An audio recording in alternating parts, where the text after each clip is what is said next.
concept of love as it relates to mysticism. Let us continue with the theme we have been considering for the past 2 days, and begin by asking the question, how old is love? There is no doubt in my mind that the great majority of people, with their rather superficial way of looking at things, would immediately respond that love is as old as the human race. Of course. However, anyone who recognizes cultural history as being imbued with spiritual impulses, and who therefore tries to deal with such issues concretely instead of in vague generalities, would answer quite differently. Love, my friends, is 700 years old at the most. Nowhere in ancient Greek and Roman prose or poetry will you find anything resembling our modern idea of love. And if you read Plutarch, for instance, you will find the two concepts of Venus and amor very clearly differentiated. Love as the subject of so much lyrical eloquence in literature and especially in poetry is no more than 600 or 700 years old. Our modern notion of love, what love means to us today, and how that is instilled in people, has played a part in the human heart and mind only for the past 6 or 7 centuries. Before that, people did not have the same idea of love. They did not speak about it in any even remotely similar way. This should not come as a surprise to you, not even on a theoretical or epistemological level. The objection that human beings have always made a practice of loving does not hold good. That would be like saying that if the earth revolves around the sun as the Copernican view claims, then it must have been doing so even during Roman, Greek, and Egyptian times. In fact, as long as it has been in existence. Of course, that's true. But the people of those times didn't talk about the Copernican system. Similarly, it is also not valid to object that what is expressed in the idea of love must have existed before the concept itself was there. Of course, the facts and phenomena of loving have always been an identifiable facet of human life. But people have not always talked about them. We have come a long way in the past 600 or 700 years in that respect. In fact, we have come so far that love occupies a central position in many people's view of life. And not only that, we now have a scientific theory, the theory of psychoanalysis, which is positively swimming in the most vulgar concepts of love, as I have shown. This is an evolutionary tendency that anthroposophists in particular are called upon to resist and to transform by fostering a spiritual scientific philosophy of life.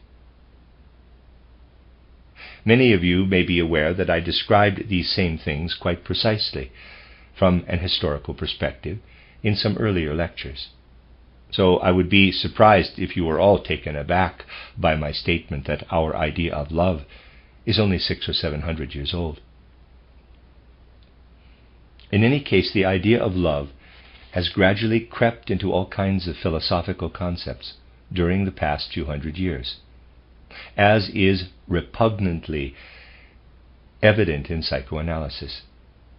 It would take a long time to get to the bottom of all this, but I hope these more or less aphoristic remarks will give you some clues.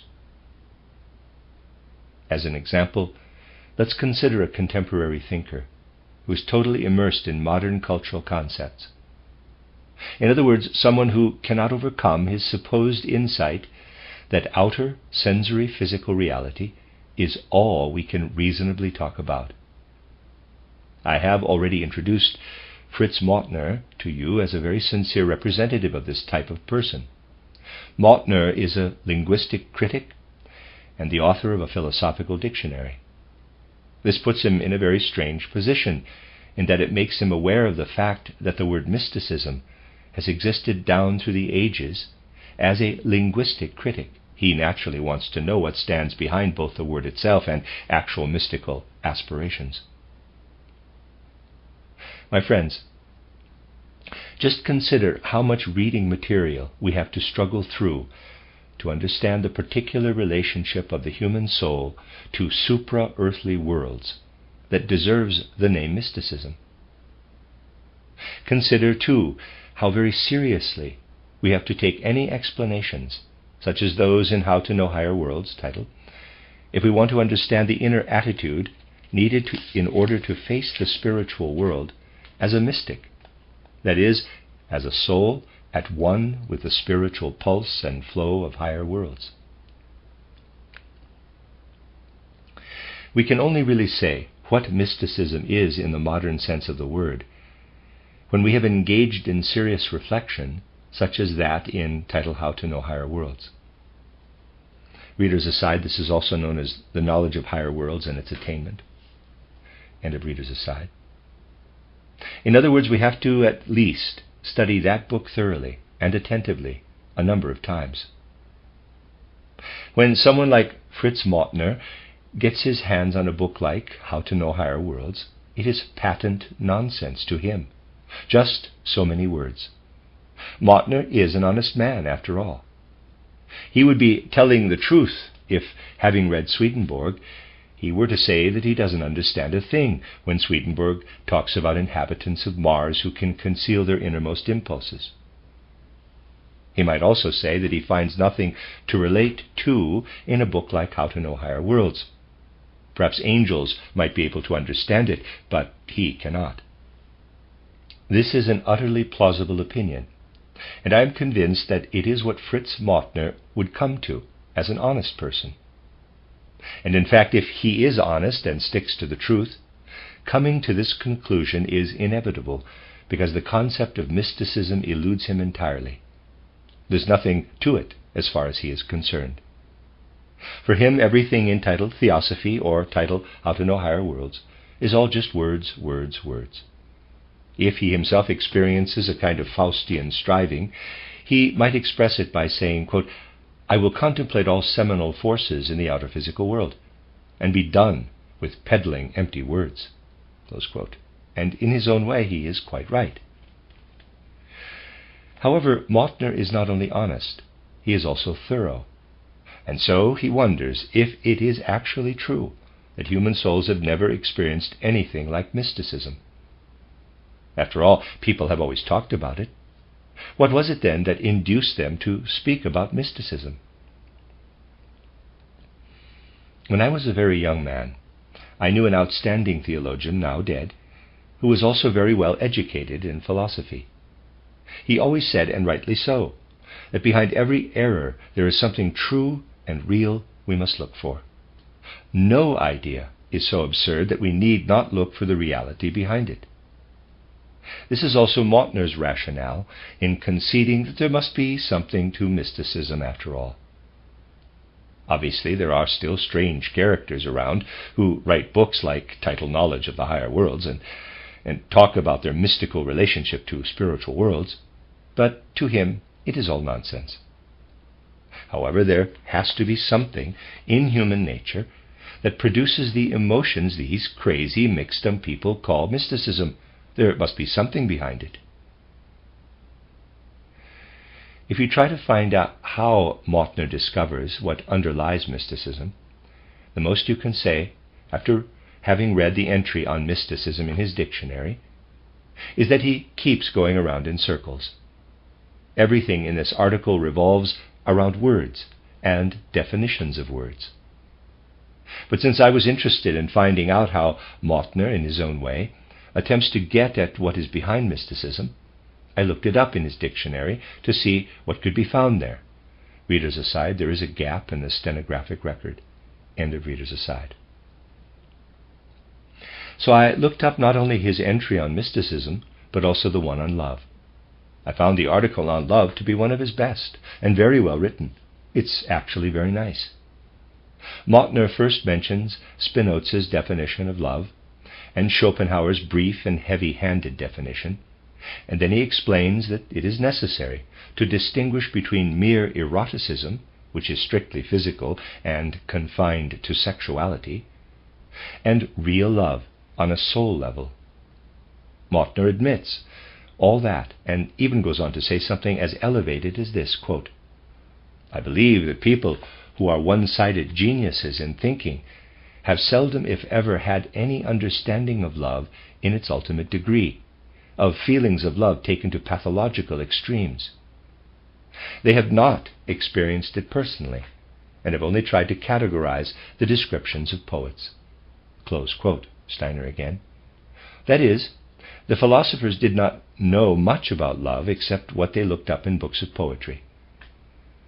Again, quote, "I believe that love in its ultimate degree has been experienced and described only by artists, approximately since the time of Petrarch, and that it entered common parlance through the power of imitation or fashion, and captured the imagination of readers for 600 years, and is now in the process of being replaced by another fashion. Although the ultimate degree of love is as rare as a great artistic creation, or the kind of religious union with God that St. Francis may have experienced, still the whole world babbles on about religion, art, and love.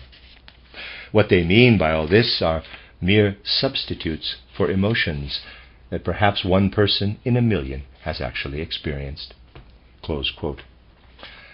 Steiner again. So, there it is. Quote again, quote, "The ultimate degree of love, whose existence I do not deny, is really something of a miracle, and people have also tried to explain miracles as pathological phenomena. In the most unlikely event that both sexual partners experience the highest degree of love, a miracle takes place in defiance of all the laws of nature. Each one lifts the other, and both float above the earth. Archimedes' principle is or appears to be superseded. Whether in happiness or in death, the longing of mysticism is fulfilled." Close quote. Steiner again. There you have it. For someone like Mautner, steeped in modern materialistic philosophy, the emotion of love is the only way human beings can experience the feelings deranged, in quotes, mystics experience in their relationship to spiritual things. Quote, "Whether in happiness or in death, the longing of mysticism is fulfilled," close quote, is a remarkably honest sentence, coming from someone who has lost all connection to the spiritual world. Mautner continues, quote, "For the purposes of this little investigation, I have deliberately overlooked many other meanings of the word love. At this juncture, however, I must still point out that union with God is experienced by mysticism as the pleasure of love at its most passionate and most spiritual, and that Spinoza made use of his first definition of love in Book 3 and Book 5 of his Ethics to proclaim the love for God, the amor erga deum, as the highest bliss known to human beings. The longing to give expression to the inexpressible is intrinsic to mysticism, and this has led to considerable misuse of the concept of love. There is something of this vivid mysticism not only in Spinoza's pantheistic extravagance, but also in Schopenhauer's metaphysical cynicism. It is also what Cousin means when he said that we love the infinite and imagine we love finite things. The well-known feeling that leads us to call our sexual partners, in quotes, lovers, runs through so-called love in all its various degrees, and we describe our very subjective experience through the unwarranted use of the corresponding verb to love.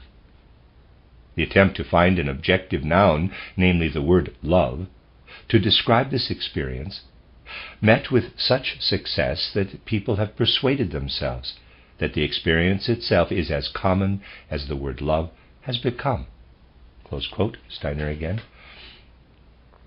As you can see, when the modern materialistic world tries to formulate a concept of mysticism out of its own fundamental impulses, it is forced to conclude that what mystics dream of can be found only in the emotion of love in the real world. That is, everything spiritual is dragged down into a refined version of eroticism. It is typical, for instance, that Mautner brings up the particular way in which a woman friend of Nietzsche's, the author Lou Andreas Salome, describes Nietzsche's intellect as a type of refined eroticism. It is interesting, too, how Mautner reacts to her portrayal of Nietzsche. He says, quote, "Recently, after so many attempts by men or woman, Friedrich Nietzsche's friend Lou Andreas Salome has also tried to formulate a philosophy of love in her excellent book on Nietzsche, which won her the hatred of the entire Nietzsche clan. She is very subtle in her expositions, but bold enough to refuse to accept fidelity as an attribute of love. And she forges a link between the artist's fantasy and that of lovers. She too, however, intellectualizes the act to such an extent that there seems to be no conceptual distinction between sensuality and the intellectual phenomena accompanying it." Close quote. Steiner again. "In other words, then, from the way men and women express themselves, we see that nowadays, even in our thinking, we have to replace our relationship to the spiritual world with the eroticism throbbing in our souls, a more or less refined eroticism, depending on the character of the individual in question.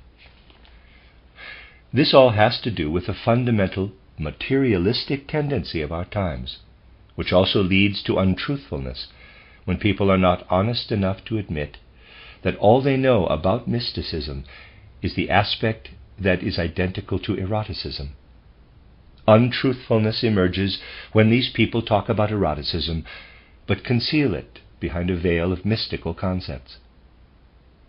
Materialists who freely admit that they see nothing but eroticism in all of mysticism are actually much more honest than people who take eroticism as their starting point, but hide it behind mystical formulas as they clamber up to the very highest worlds. Sometimes you can almost see the ladders they are using to scramble up to the very highest planes of existence in order to have a mystical cover-up for something that is actually nothing more than eroticism. On the one hand, then, we have the theoretical linking of mysticism to eroticism, and on the other hand, the tendency of our modern times to sink down into eroticism and drag all kinds of murky, misunderstood mysticism into it. Some time ago I challenged you to work on eradicating the mystical eccentricities that come about through the kind of mingling of spheres I described, so that people who are well able to recognize the noble character of spirituality will once again be able to rise to the perspective needed to speak about spirituality, where spirituality is actually present, without clothing subjective emotions in spiritual forms. In making this appeal, I hoped to create some degree of clarity in these matters within the Anthroposophical Society, so that clear thinking might prevail. Time alone will tell whether we will actually be able to accomplish this. In former times, and in fact until quite recently, as I pointed out yesterday, a much more radical means was used to safeguard the basic requirements of any kind of spiritual scientific society. It was a simple matter of excluding one entire sex, half of humanity, so that the other half would be spared the dangers inherent in mixing elevated spiritual concepts with thoughts of natural human activity on the physical plane. Thinking about spiritual matters belongs to the spiritual world. We must come to the healthy realization that it is much worse to talk about certain aspects of natural human interaction in mystical formulas that do not belong to this natural level than it is to call these things honestly by name and admit that this aspect belongs to the physical plane and must remain there. Schopenhauer, in his singularly heavy-handed fashion, characterized love as follows, quote, "The sum total of the current generation's love affairs are thus the human race's earnest meditation of the human race as a whole on the composition of generations to come, on which in turn countless generations depend." Close quote. Well, that's Schopenhauer's opinion, not mine. It is a terrible thing to see people deny the rightful place of such urges, and disguise them by saying, for example, that they are obliged to do what they do so that an extremely important individuality can incarnate.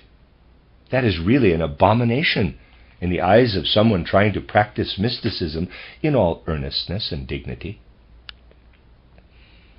We must also take into account the fact that mysticism is not intended as an excuse for laziness on our part.